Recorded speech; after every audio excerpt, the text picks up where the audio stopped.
Que se vayan colocando, que vayan saliendo, venga, colocaros aquí en fila,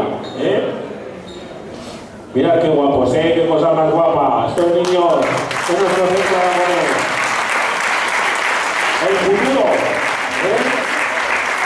van a cantar un trocito de un villancico que se cantaba un aguinaldo, no villancico, realmente se llama aguinaldo, aguinaldo de Morata de Giropa, que se cantaba en este pueblo de Morata de Giropa.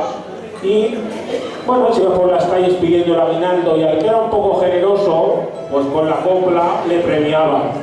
Pero hay del que era un poco rácano y no era muy espléndido con el aguinaldo. Le decían, estas cuentas son de oro y los cerrojos de alambre. Uy, se me ha ido la letra. Y los dueños que están dentro, ojalá se mueran de hambre. Eso le decían al que era un poco rácano a la hora de dar el aguinaldo. Y entre las súplicas se cantaba un trocito del aguinaldo que lo van a cantar ellos ahora, nada más que coja yo la mitad. Venga.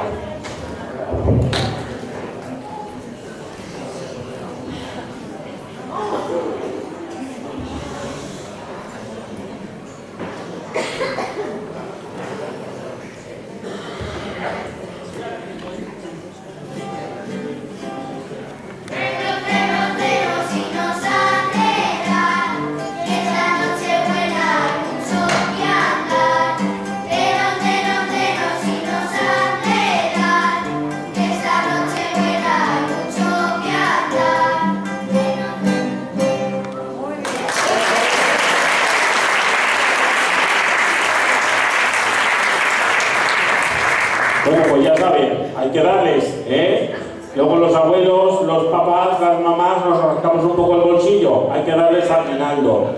Venía la cosa un poco al revés, Tony, pero ahora ya que los tengo colocados, ahora me vas a tocar la jotica de estilo, un do, un do. Una jota con la que ellos, una jota que habla un poquito de la Navidad o con temática navideña, con la que ellos les van a desear feliz Navidad, y todos los demás también, ¿La tenemos clara? Guillermo, ¿la tienes clara? No es miel y queso, Es miel y queso. ¿Lo vas a decir bien? Es que la Jota dice en un momento miel y queso y el otro día en el ensayo me decía mini queso. Y además paraba entre la frase y me decía, ¿le ha llevado un mini queso? Me decía, ¿qué referencia? Mini queso es un queso así pequeñito, que me hacía así con los dedos. Y claro, pues yo me moría de la risa, como comprenderán. Miel y queso, Guillermo? ¿Sí? Venga, pues a ver si es verdad. Venga todos.